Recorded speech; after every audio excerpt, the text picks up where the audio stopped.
Om Shanti. Good morning. आज हम सुनते हैं 31/8/21 के अनमोल मधुरमा वाक्य।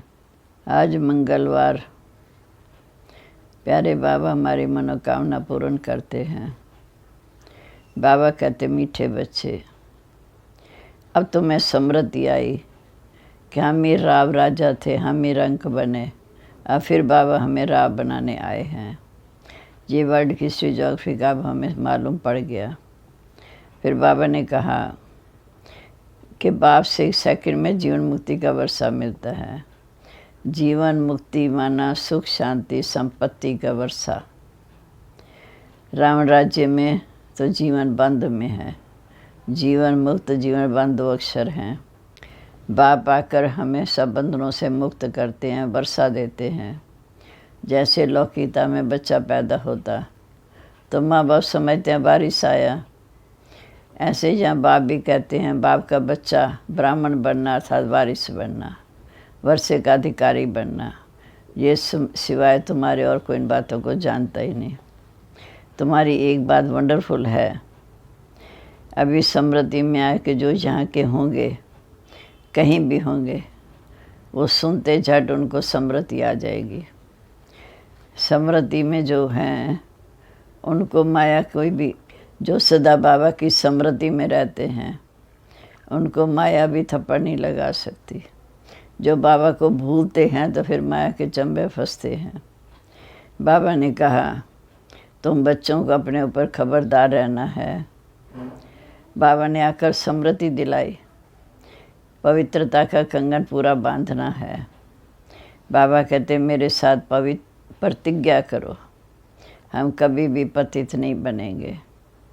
मुझे याद करते रहो ताकि आपके आधा कल्प के जो भी कर्म हैं वो जलकर भस्म हो जाएंगे।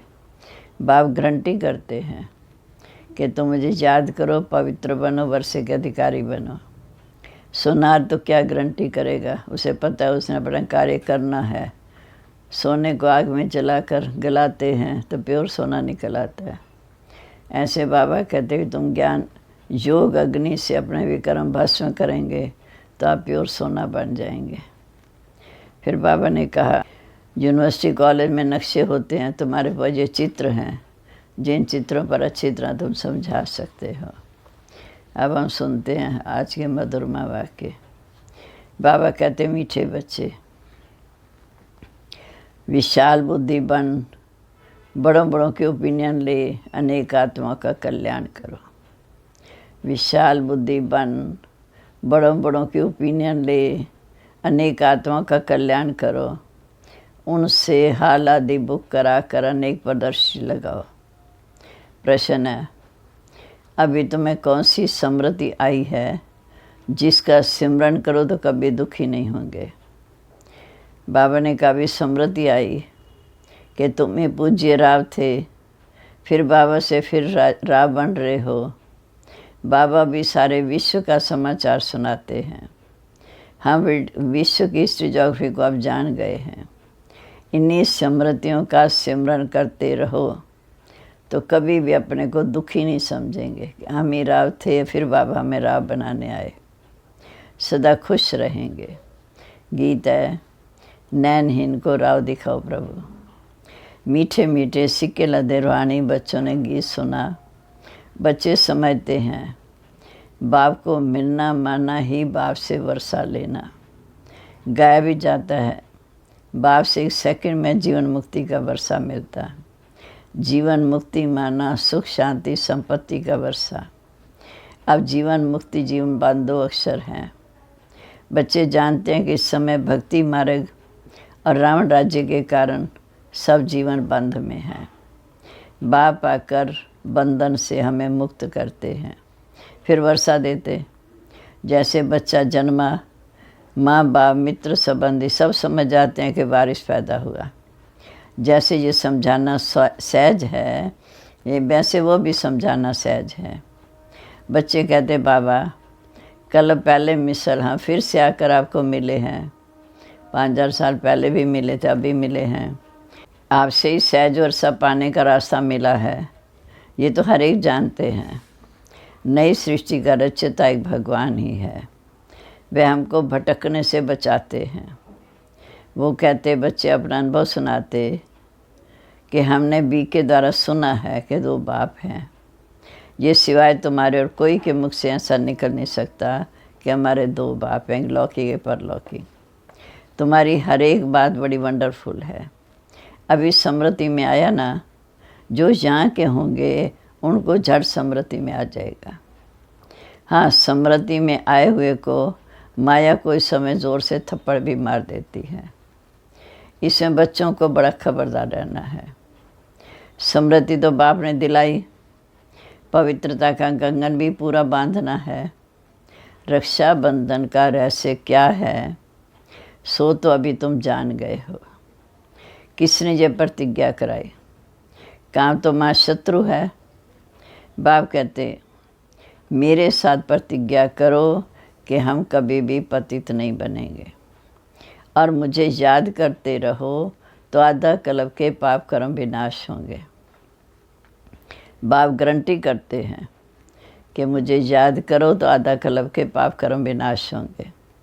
परंतु ये तो बच्चे समझते भी हैं, बाप भी गारंटी करते हैं। ये तो बात ठीक है ना। सुनार गारंटी क्या करेंगे? हम पुराने जेवर को नया बनाएंगे। उनका तो ये काम है, आग में डालने से ज़रूर वह सच्चा सोना बन जाएगा। तो बाप समझाते, आत्मा में खाद पड़ी है। आत्मा ही कैसे सतो प्रधान से सतो रजोतमो में आती है।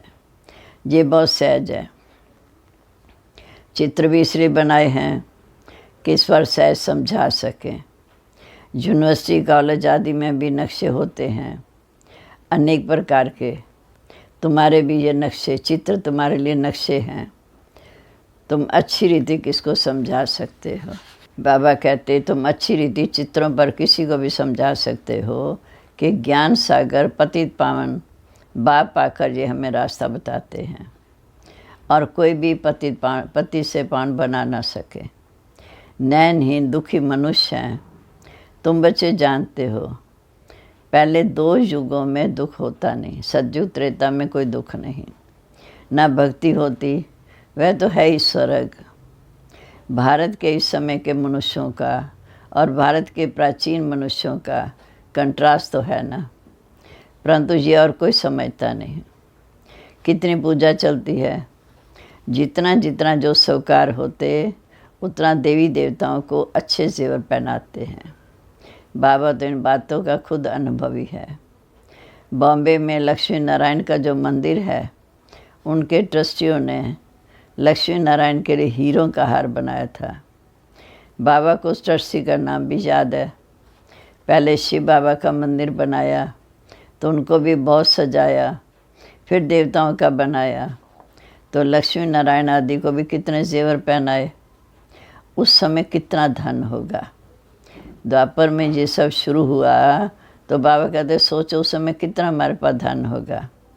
फिर मोहम्मद गजनी कितने ऊँट भर कर ले गए।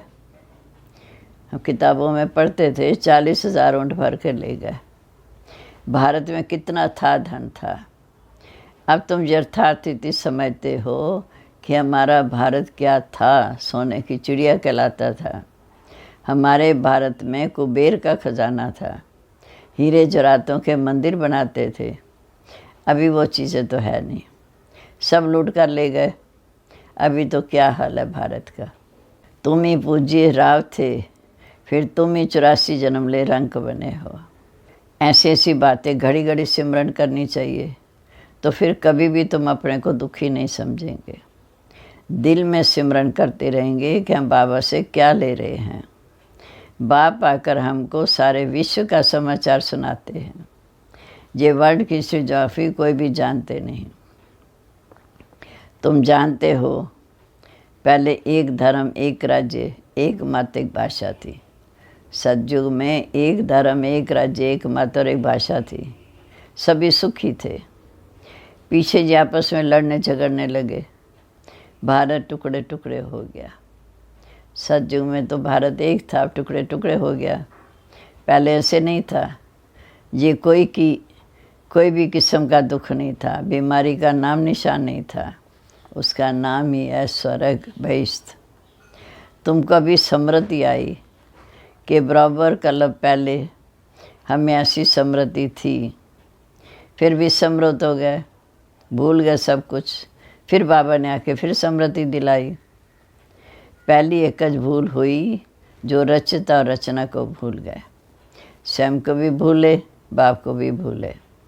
अब तुम आत्मा धन को जान गए हो, रचता बाप को जान गए हो, शिव बाबा को, और रचना के आत्मा धन को जान गए हो। सतयुग में भी ये नॉलेज नहीं होगी तो फिर परंपरा कैसे चल सकती? उस समय मुख्य तो राजे लोग ही होते हैं, ऋषि मुनि थोड़ी होते हैं। वह तो द्वापर से आते हैं। ऋषि मुनि आदि को खान पान भी राजाओं से मिलता था, राजाएं संभाल करते थे, क्योंकि फिर भी संन्यास तो किया ना, पवित्र तो रहे ना। प्राचीन भारत का प्राचीन राजयोग गाया जाता है। प्राचीन ऋषि मुनि नहीं कहेंगे, प्राचीन भारत का प्राचीन राजयोग, प्राचीन ऋषि मुनि नहीं कहेंगे। वह तो द्वापर में आते हैं, वह राजाओं के आधार पर चलते हैं। कहते हैं हम रचयिता और रचना को नहीं जानते। बाप कहते ये खुद राजाएं भी नहीं जानते। इस दुनिया में कोई भी इस नॉलेज को जानते नहीं। अब तुम बच्चे कितने समझदार बन गए हो, पूछो अपने आप से, कितने समझदार बने हो। लक्ष्मी नारायण के मंदिर जो बनाते हैं उनको भी तुम लिख सकते हो। कितने लाखों रुपया खर्च कर मंदिर बनाया, परंतु उनकी जीवन कहानी आप जानते हो? इन्होंने राज्य कैसे पाए और कहाँ चले गए? अभी कहाँ हैं? हम आपको सारा राज समझा सकते हैं, ऐसा उनको लिख सकते हो। तुम बच्चे तो हर एक की जीवन कहानी को जान चुके हो, तो क्यों नहीं लिखना चाहिए? हमको टाइम दो तो हम आपको एक एक की जीवन कहानी समझाएं। शिव के मंदिर जो बनाते हैं उनको भी तुम लिख सकते हो। बनारस में शिव का मंदिर कितना बड़ा है, वहाँ भी ट्रस्टी लोग होंगे। कोशिश करनी चाहिए बड़ों बड़ों को समझाओ। बड़े आदमी समझ गए तो उनका आवाज़ बहुत होता है, फैलता है। गरीब लोग तो झट सुन लेते हैं, पर मदद तो बड़ों की लेनी है। ओपिनियन भी बड़ों बड़ों की लिखवानी है, क्योंकि उनकी आवाज़ मदद करता है। वो फिर जाके आवाज़ करेंगे, दूसरों को समझाएंगे, आवाज़ मदद करता है। वास्तव में वह भी इतना आवाज़ करते नहीं जितना होना चाहिए। तुम प्रेसिडेंट को भी समझाते हो, अच्छा भी कहते हैं। चीफ मिनिस्टर, गवर्नर आदि ओपनिंग करते हैं, लिखते हैं। जेबी के तो बहुत अच्छा सहज रास्ता बताते हैं ईश्वर से मिलने का, परंतु ईश्वर कौन है ये कुछ नहीं समझते। बस इतना कहते हैं बहुत अच्छा रास्ता बताते हैं, पर ईश्वर कौन है ये समझते नहीं। सिर्फ उस समय कहते हैं रास्ता बड़ा अच्छा है, शांति मिलने का मार्ग अच्छा है, परंतु खुद नहीं समझते। बाबा बड़ों बड़ों को समझाने के लिए भी कहते हैं। बड़े बड़े मनुष्यों से बड़े बड़े जो नामी ग्रामी हाल हैं वह तो ले लो, बोलो। हम सब मनुष्यों के कल्याण के लिए ये प्रदर्शनी हमेशा के लिए रखना चाहते हैं। सिर्फ एडवर्टाइज़ करनी है। ऐसे 50 या 100 हाल लेने चाहिए। भारत तो बहुत बड़ा है, एक एक शहर में 10-12 हाल हों। अखबार में पढ़ जाए इतने हालों में प्रदर्शनी हो रही है। जिनको समझाना वो आकर समझे, जिनको समझना वो आकर समझे, तो कितनों का कल्याण हो जाएगा। बच्चों को बड़ा विशाल बुद्धि बनना चाहिए। सर्विस बच्चों को करनी है ना। बाप सब बच्चों को कहते हैं प्रदर्शनियाँ बहुत ज़ोर शोर से करो। बाबा तैयारी करवा रहे हैं। बच्चों को कोशिश करनी चाहिए, ये सब समझने की बातें हैं। जो बाबा समझा रहे हैं ये सब समझने की बातें हैं।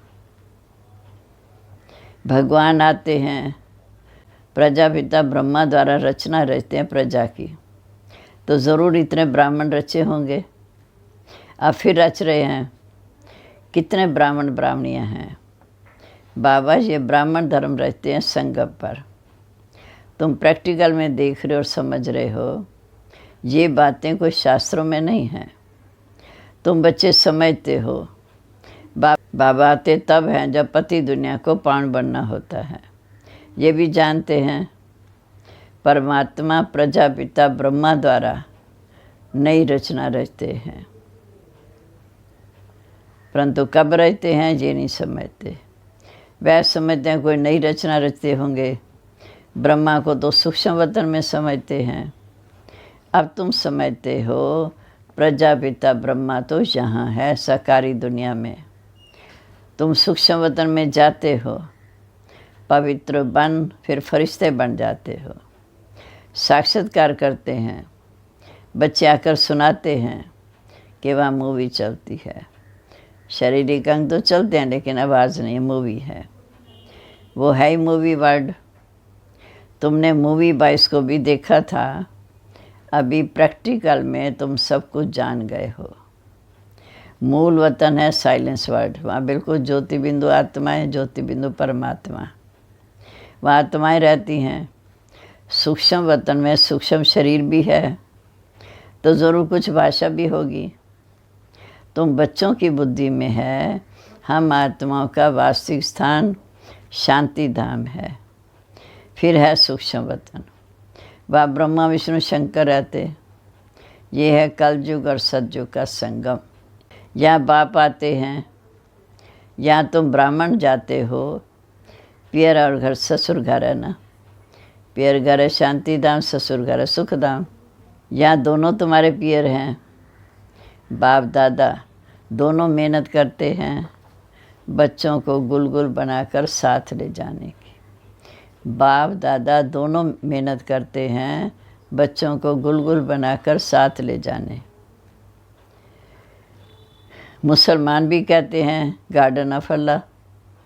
कराची में एक पठान था, वह सामने खड़ा होता था, देखते देखते गिर पड़ता था। पूछा जाता था तो कहता था हम खुदा के बगीचे में गया, खुदा ने फूल दिया। अब उनको ज्ञान तो था नहीं। अब तुम समझते हो कि बगीचा किसको कहा जाता है। ये तो कांटों का जंगल है, सतयुग है फूलों का बगीचा। तुम्हारी बुद्धि में सारा राज है कि सतयुग क्या है, कलयुग क्या है। तुमको बहुत खुशी होनी चाहिए। सारा सृष्टि चक्कर तुम्हारी बुद्धि में है। विस्तार तो इनका बहुत है, तुम्हारी बुद्धि में शॉर्ट में बैठा हुआ है। तुम बच्चों ने रचता द्वारा रचता और रचना को जाना है। शिव बाबा द्वारा बाबा को और रचना के आत्मधन को जाना है। ब्रह्मा को रचता नहीं कहेंगे, रचता एक शिव बाबा है। बलिहारी भी एक ही है। पहले पहले रचना ब्रह्मा की, फिर कहेंगे कृष्ण की। ब्रह्मा तो है, ब्राह्मण भी ज़रूर चाहिए। अकेला ब्रह्मा क्या करेगा, ब्राह्मण भी चाहिए। पांडवों को ब्राह्मण नहीं समझेंगे, ब्रह्मा द्वारा ब्राह्मण ही चाहिए। ये है रूहानी यज्ञ, इसको स्पिरिचुअल नॉलेज भी कहा जाता है। रूह को वही बाप ज्ञान देते हैं, आत्माओं को शिव बाबा ज्ञान देते हैं। तुम जानते हो कि हमको मनुष्य नहीं पढ़ाते हैं, सभी आत्माओं का बाप शिव बाबा पढ़ाते हैं। कहते भी हैं ब्रह्मा द्वारा स्थापना। कृष्ण थोड़ी कहेंगे, वह तो है, वह तो हो भी ना सके। स्थापना के इस समय कार्य में श्री कृष्ण तो हो भी ना सके। तो ब्रह्मा द्वारा स्थापना कौन कराते हैं? क्या कृष्ण? नहीं, स्वयं परमपिता परमात्मा कराते हैं।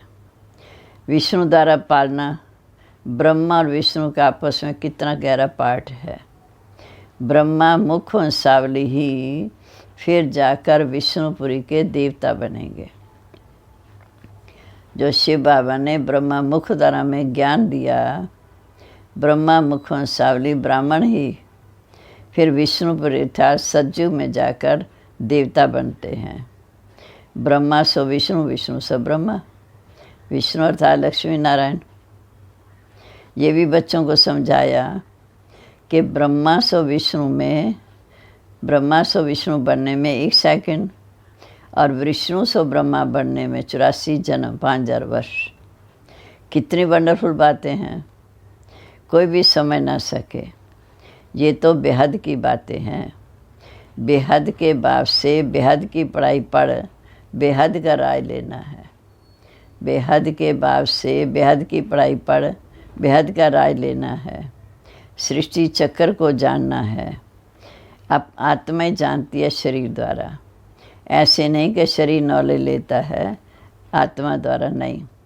आत्मा नॉलेज लेती है शरीर द्वारा। तुमको कितनी खुशी है। ये आंतरिक गुप्त खुशी होनी चाहिए कि बाबा ने हमें आके सारे सृष्टि चक्र का ज्ञान दिया। पढ़ाई के संस्कार आत्मा में है। दुख भी आत्मा को होता है। कहते हैं हम आत्मा को दुखी मत करो। बच्चों को अब कितनी रोशनी मिल रही है, समझ मिल रही है। तुमको खुशी रहती कि सागर से रिफ्रेश हो, बादलों को मिलकर वर्षा बरसानी है। मधुबन जाते हैं ज्ञान सागर शिव बाबा से भरपूर होकर आकर फिर वर्षा करनी, अर्थात सबको बाबा का संदेश देना है। आपस में मिलकर प्रदर्शनी आदि तैयार करने में मदद करो। शौक होना चाहिए। सर्विस सर्विस और सर्विस। सर्विस का शौक होना चाहिए। अच्छा जी, मीठे मीठे सिक्के लदे बच्चों प्रेत माता पिता बाप दादा का याद प्यार गुड मॉर्निंग। रूहानी बाप की रूहानी बच्चों को नमस्ते। रूहानी बच्चों की रूहानी बाप दादा को नमस्ते। नमस्ते बाबा, गुड मॉर्निंग। शुक्रिया बाबा, शुक्रिया। अब धारणा के लिए मुख्य सार। बाबा कहते, पहली पॉइंट है, बाप द्वारा मिली नॉलेज का सिमरन कर अपार खुशी में रहना है। बाप द्वारा मिली नॉलेज का सिमरन कर अपार खुशी में रहना है। विशाल बुद्धि बन ज़ोर शोर से सर्विस करनी है। दूसरा, बाप द्वारा जो समृद्धि मिली है उससे विसमृद्धि में नहीं लाना है, माना भूल नहीं जाना है। पतित रहने की जो बाप से प्रतिज्ञा की है, पवित्र रहने की जो बाप से प्रतिज्ञा की है, उसे पूरा निभाना है। अब आज का वरदान। अपने भाग्य और भाग्य विधाता के गुण गाने वाले सदा प्रसन्नचित भव। अपने भाग्य और भाग्य विधाता के गुण गाने वाले सदा प्रसन्नचित भव। सभी ब्राह्मण बच्चों को जन्म से ही ताज तख्त तिलक जन्म सिद्ध अधिकार के रूप में प्राप्त होता है। तो इस भाग्य के चमकते सितारे को देखते हुए अपने भाग्य भाग्य विधाता के गुण गाते रहो तो गुण संपन्न बन जाएंगे। अपनी कमज़ोरियों के गुण नहीं गाओ, भाग्य के गुण गाते रहो। प्रश्नों से पार रहो तो सदा प्रसन्नचित रहने का वरदान प्राप्त होगा। फिर दूसरों को भी सहज प्रसन्न कर सकेंगे। जो खुद प्रसन्नचित रहेगा दूसरों को भी प्रसन्न कर सकेंगे। स्लोगन है, एक नामी और एकानामी से चलना ही ब्राह्मण जीवन में सफलता का आधार है। एक नामी और एकानामी से चलना ही ब्राह्मण जीवन में सफलता का आधार है। समान है, मैं विशाल बुद्धि समृद्धि स्वरूप भाग्यशाली प्रसन्नचित आत्मा हूँ। मैं विशाल बुद्धि समृद्धि स्वरूप भाग्यशाली प्रसन्नचित आत्मा हूँ। ओम शांति। अभी हम सुनेंगे अव्यक्त इशारे। डबल लाइट बनो। करण करावनहार बाप है, करने वाला सब कुछ कर रहा है। मैं निमित्त करणहार बन कर रही हूँ। इस समृद्धि से कर्तापन के भान को समाप्त कर न्यारे और प्यारे बनो। मैं निमित्त बन कर रही हूँ। इस समृद्धि से कर्तापन के भान से न्यारे और प्यारे बनो। सब बेहद बाप के आगे समर्पित कर अपने अनादि संस्कार की समृद्धि अनादि स्वभाव संस्कार धारण कर डबल लाइट स्थिति का अनुभव करो। ओम शांति।